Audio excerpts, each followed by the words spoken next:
आत्मन्यो च संतुष्टा तस्य कार्यम न विद्यते।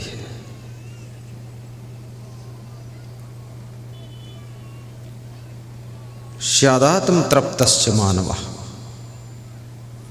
आत्मन्यो च संतुष्टा।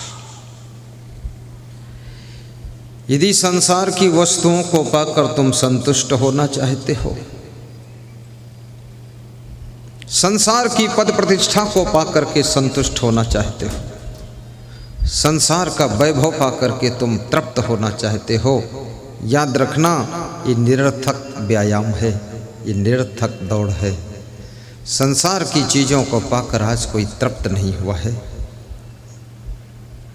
महाराजा भर्तृहरि एक विवाह करके भी संतुष्ट नहीं होते हैं तो दूसरा विवाह करते हैं, दूसरे में भी संतुष्ट नहीं हुए तो तीसरा करते हैं, और तीसरे में भी नहीं संतुष्ट हुए तो सब छोड़ के साधु बन जाते हैं और बिना विवाह के संतुष्ट हो जाते हैं।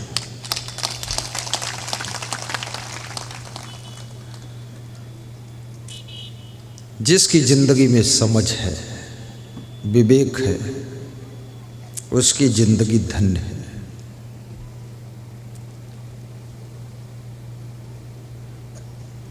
सदगुरु कबीर साहब कहते हैं, जन्म और मृत्यु के बीच का जो टाइम है, इसी का नाम जीवन है।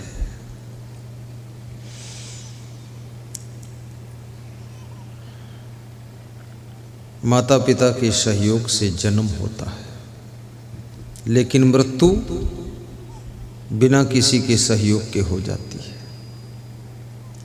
किसी चीज़ का निर्माण करना हो तो सहयोग लेना पड़ता है, लेकिन उसे बिगाड़ना हो तो सहयोग की ज़रूरत नहीं है।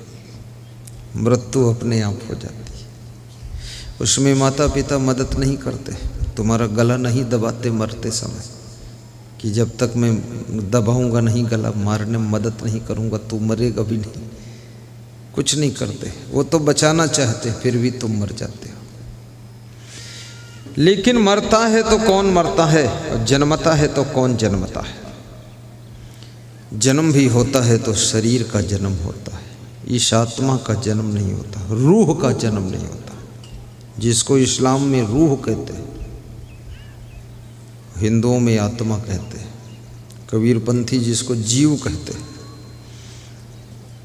जीव का जन्म नहीं होता है, ये शरीर केवल जन्म लेता है। और जगत का शाश्वत नियम है कि जो जन्म लेता है वही मरता है, जो बनता है वो बिगड़ता है, जो सृजित होता है वो विसर्जित होता है,